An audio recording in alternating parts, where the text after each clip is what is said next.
¿Soy mala por gastar los ahorros de mi hijo en sus hermanos? Ahora todos me odian. Mi hijo me llamó ladrona frente a sus hermanos. Y lo peor de todo es que, por primera vez, no supe cómo defenderme. Fue en la cocina, hace 3 noches. Ni siquiera fue una pelea. Fue una sentencia. Julián se puso de pie, me miró con esa expresión que nunca había usado conmigo, y dijo, dejaste que me vaciara por todos. Y ahora que no te sirvo, ni siquiera tienes la decencia de pedir perdón.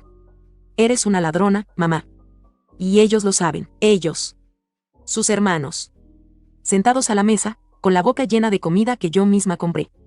Con ropa nueva. Con celulares pagados con ese dinero. Ninguno dijo nada. Ni una palabra. Y yo no pude articular más que un susurro. Soy tu madre, pero ya no importaba. Tal vez debería empezar por el principio. Tal vez debería explicar cómo llegamos a este punto. Tengo 3 hijos. Julián es el mayor. Siempre fue distinto. Más maduro, más responsable. Cuando los otros pedían consolas o querían ir al cine, él trabajaba en lo que podía, paseaba perros, limpiaba en un depósito, vendía cosas por internet. Cada centavo lo guardaba con cuidado casi obsesivo. Su meta era clara desde los 12 años, irse a estudiar fuera del país. Romper el ciclo. Y sí, lo decía con ese tono como si su historia no fuera nuestra historia. Como si fuera un sobreviviente de algo en lo que yo lo metí. Su padre se fue cuando Julián tenía 7 años. Nos dejó con deudas, con miedo, con nada. Yo hice lo que pude, limpié casas, vendí arepas en una plaza, acepté trabajos por horas sin contrato. No había espacio para orgullo. Solo para sobrevivir. Todo lo que somos lo levanté con las uñas. Eso lo sabe. O eso creí. Valeria, la del medio, siempre fue más emocional. Más frágil. Un poco manipuladora también, aunque nunca me atreví a llamarla así. Y Matías, el menor, creció viendo que llorar abría puertas. Hace 2 años, Valeria tuvo un accidente en moto. Nada que pusiera su vida en riesgo, pero sí lo suficiente como para impedirle trabajar. Necesitaba calmantes, exámenes, terapia física. No teníamos seguro. No teníamos ahorros. Yo estaba con 3 meses de alquiler atrasado y un refrigerador a punto de morir. ¿Y Julián? Julián tenía más de $1000 en su cuenta. Ese dinero lo había ganado él, lo sé. Estaba a su nombre. Pero era una cuenta que habíamos abierto juntos. Yo también tenía acceso. Y ese día, sentada en la cocina, con Valeria llorando de dolor y la nevera vacía, tomé una decisión que me partió el alma. Saqué $300 sin decir nada. Lloré antes. Me prometí devolverlo. Me juré que era solo un préstamo. Lo usé todo en ella, calmantes, sesiones, transporte. Nada fue para mí.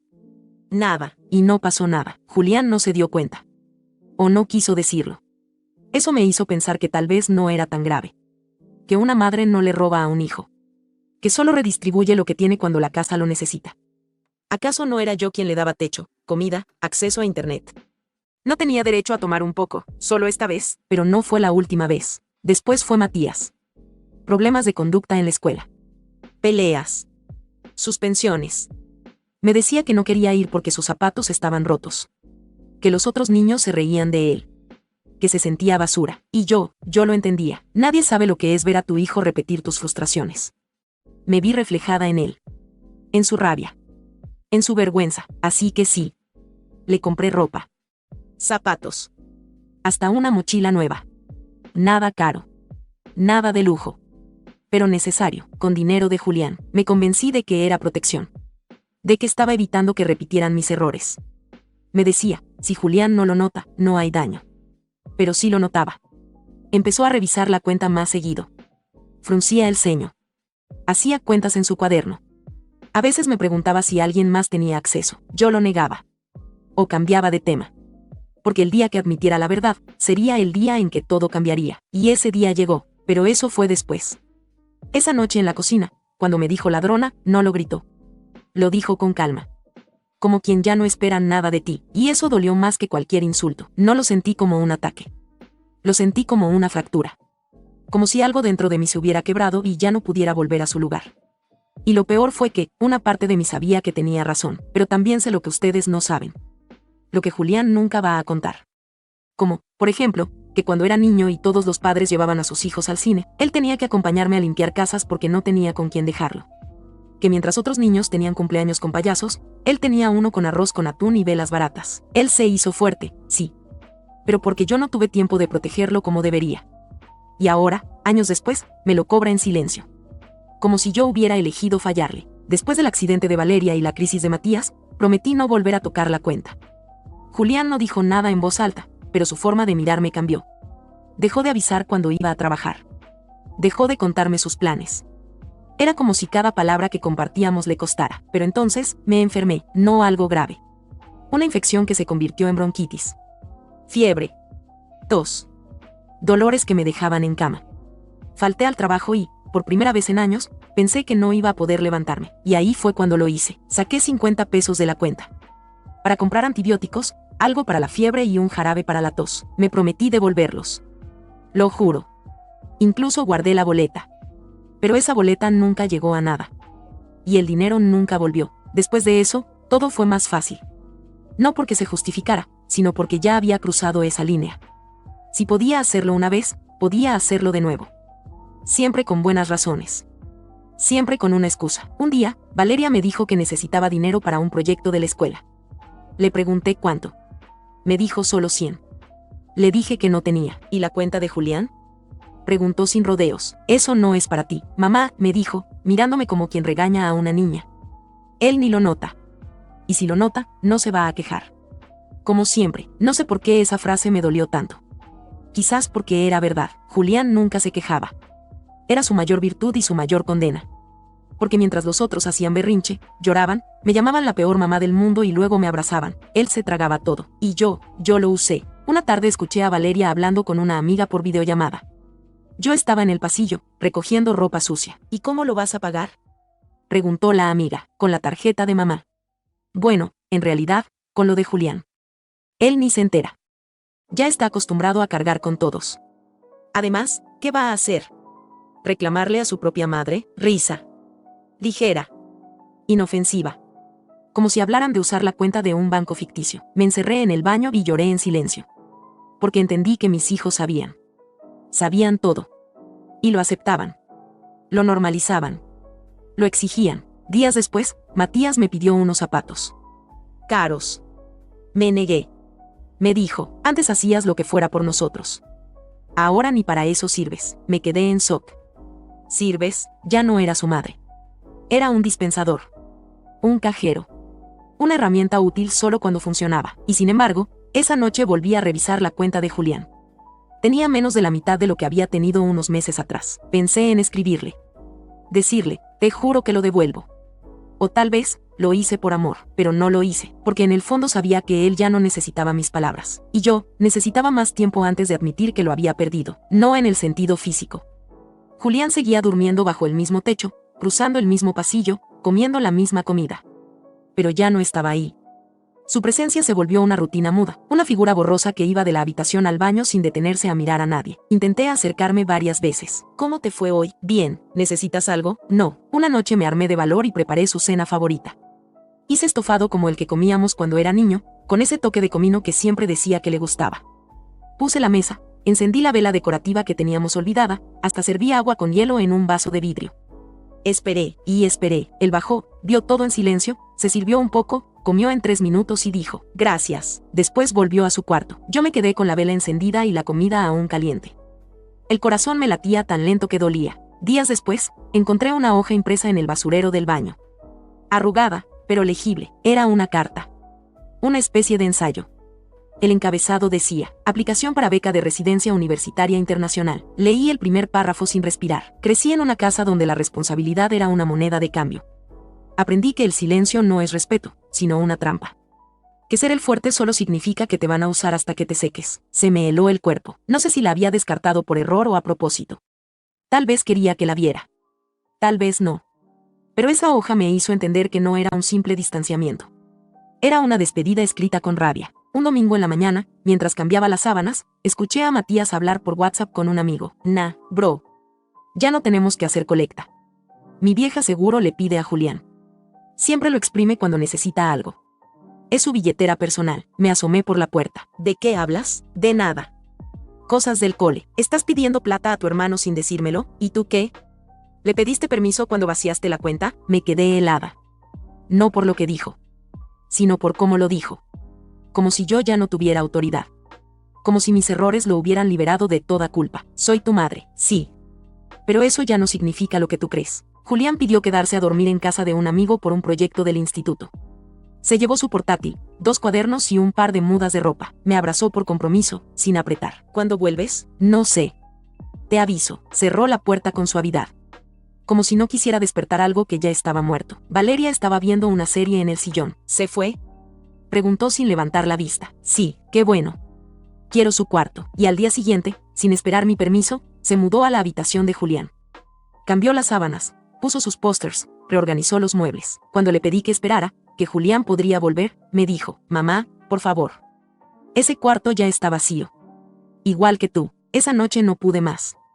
Me encerré en mi habitación, apagué la luz y me tumbé en la cama. Pensé en todo lo que había hecho.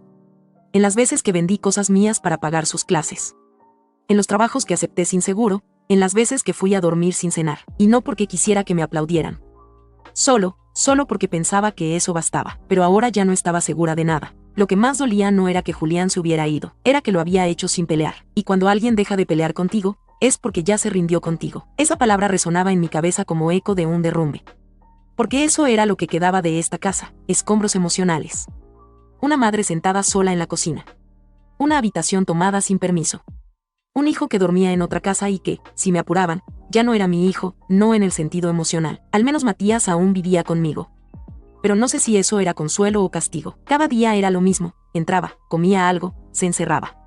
No saludaba, no agradecía, no preguntaba si necesitaba algo. Y yo, como idiota, le dejaba comida servida por si tenía hambre. Valeria era peor. No solo se había apropiado del cuarto de Julián, sino que ahora lo usaba como espacio social. Traía amigas.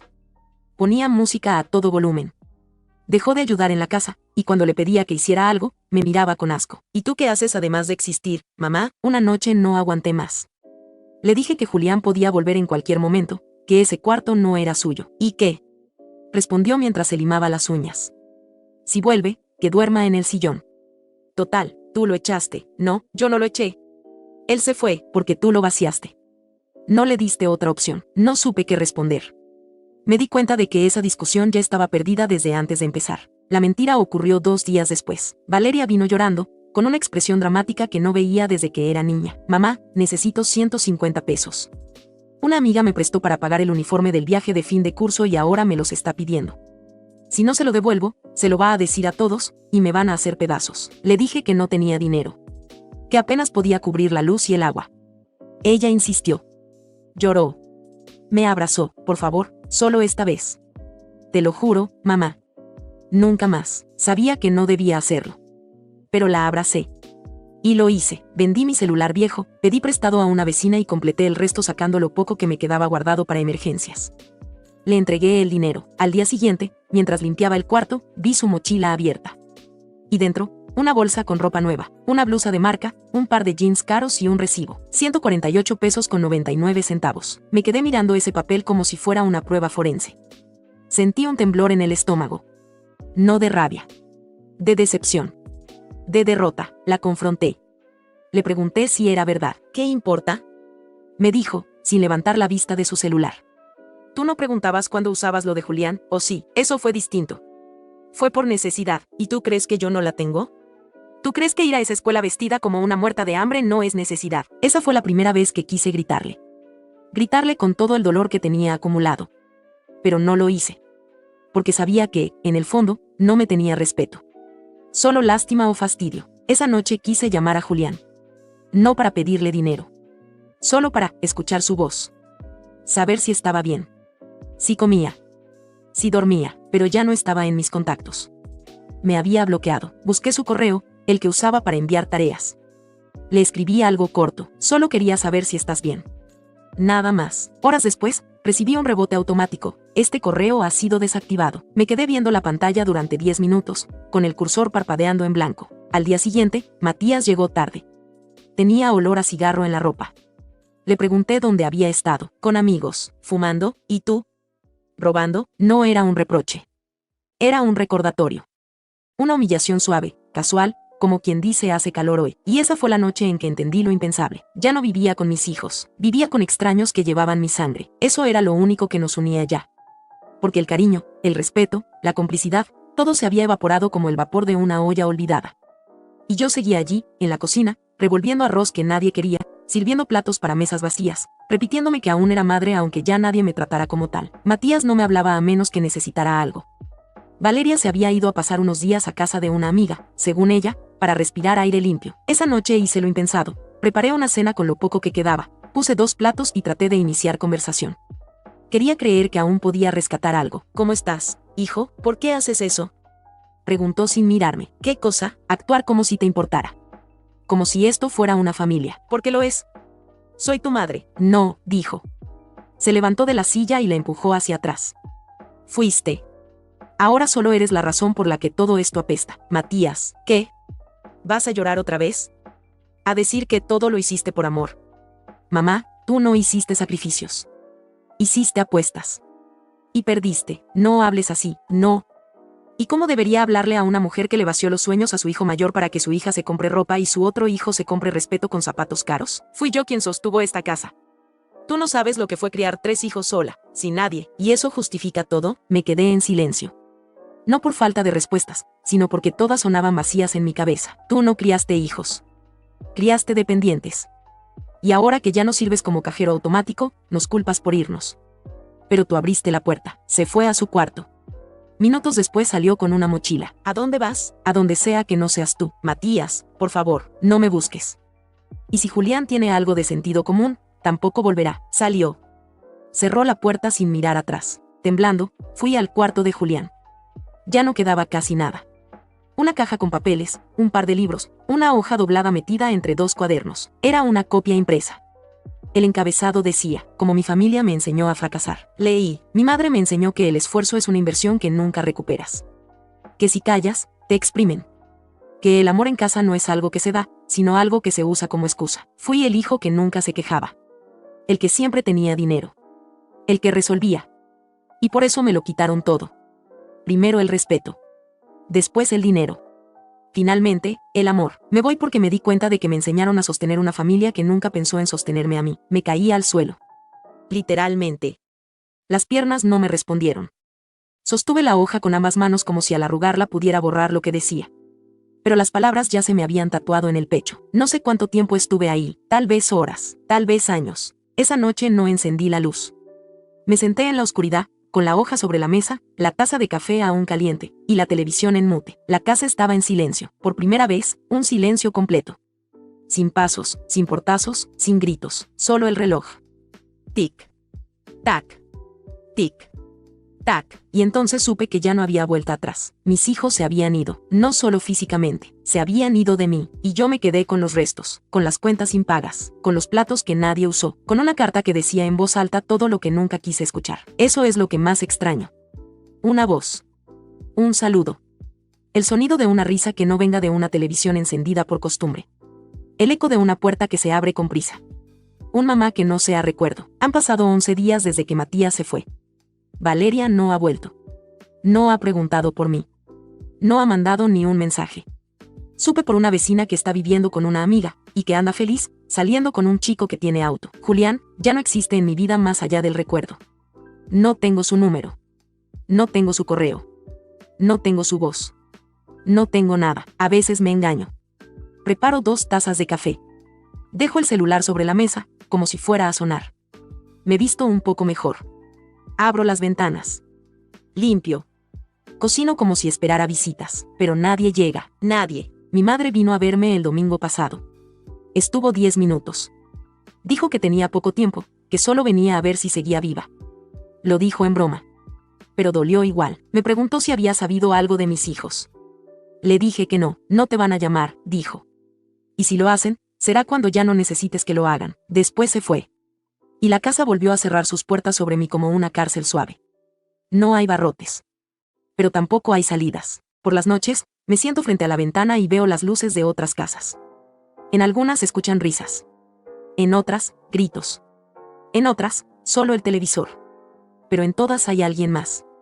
Alguien que no soy yo. Me repito que lo hice por amor, que fui una madre entregada. Imperfecta, pero entregada. Que cada decisión, incluso las equivocadas, vinieron del miedo de no poder con todo. Pero también sé, aunque no quiera decirlo en voz alta, que hubo momentos en los que no quise ver. Que me acomodé al silencio de Julián. Que me beneficié de su paciencia. Que dejé que los otros me manipularan porque era más fácil que poner límites. que crucé líneas y me convencí de que no eran límites, sino caminos, y ahora, no hay nadie al otro lado. El otro día, sin querer, abrí un cajón que no tocaba desde hace tiempo. Estaban ahí, las libretas de ahorros, unos dibujos de Valeria, una foto de Matías en la escuela, una carta que Julián me escribió cuando cumplí 40. Decía, gracias por no rendirte. Algún día te voy a hacer sentir orgullosa. Rompí a llorar como una niña. No por nostalgia, sino por vergüenza. No sé si ellos me odian, o si simplemente aprendieron a vivir sin mí, pero en el fondo, lo que más duele no es que se hayan ido, es que no quieran volver. Hoy preparé arroz con pollo. Solo para mí. Comí en silencio. Lavé el plato. Apagué la luz. Me senté en el sillón, con una manta y el celular apagado, y pensé en la frase que una vez me dijo Julián, antes de cerrar la puerta para siempre. Tú no te equivocaste una vez. Tú hiciste de tus errores una rutina, y tenía razón. Ahora solo me queda esta casa, las paredes que lo escucharon todo, las puertas que vieron entrar a mis hijos y no los vieron salir, y este corazón que aún espera, aunque ya nadie toque el timbre. Tal vez algún día me perdonen, tal vez no, pero si me preguntas qué me quedó de todo lo que di, solo puedo decirte esto: di todo por mis hijos, y ahora ninguno quiere darme siquiera los buenos días.